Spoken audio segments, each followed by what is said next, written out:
Telangana pensioners JAC ఆధ్వర్యంలో ఖమ్మం జిల్లా collectorate వద్ద పెన్షన్ల చేస్తున్న సామూహిక నిరాహార దీక్షకి తెలంగాణ ప్రోగ్రెసివ్ టీచర్స్ ఫెడరేషన్ రాష్ట్ర కమిటీ పక్షాన ఖమ్మం జిల్లా పక్షాన మద్దతు తెలియజేస్తున్నాం.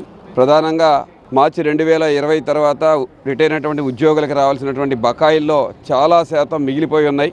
వారు ఉద్యోగంలో ఉన్నప్పుడు వారికి సంబంధించినటువంటి జీతం నుంచి మినహాయించుకున్నటువంటి జీపీఎఫ్ను కూడా వారు దాచుకున్న సొమ్మును కూడా వాళ్ళకి ఇచ్చేటువంటి పరిస్థితి పాలకులు ఇవ్వట్లేదు.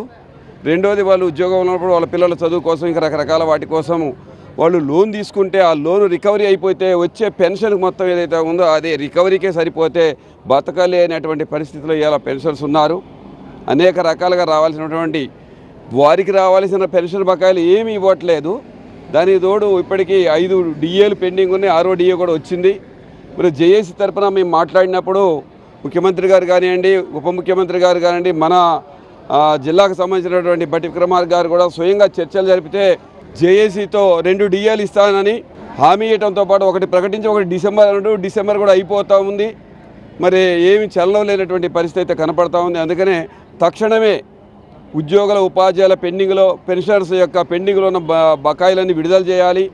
డిఏ ఏదైతే ఉన్నాయో వాటన్నిటిని విడుదల చేయాలి. ఇప్పటికి 2 సంవత్సరాలు పూర్తయింది. గత ప్రభుత్వం వేసిపోయినటువంటి పీఆర్సీ ఏదైతే ఉందో దానికంటే మెరుగైన పీఆర్సీ ఇస్తానో దాన్ని ఊసే లేదు. పీఆర్సీ కమిటీకి ఉద్యోగ సంఘాలు ఉపాధ్యాయ సంఘ నాయకులుగా మేము ప్రతిపాదనలు ఇచ్చి కూడా సంవత్సరం దాటిపోయింది.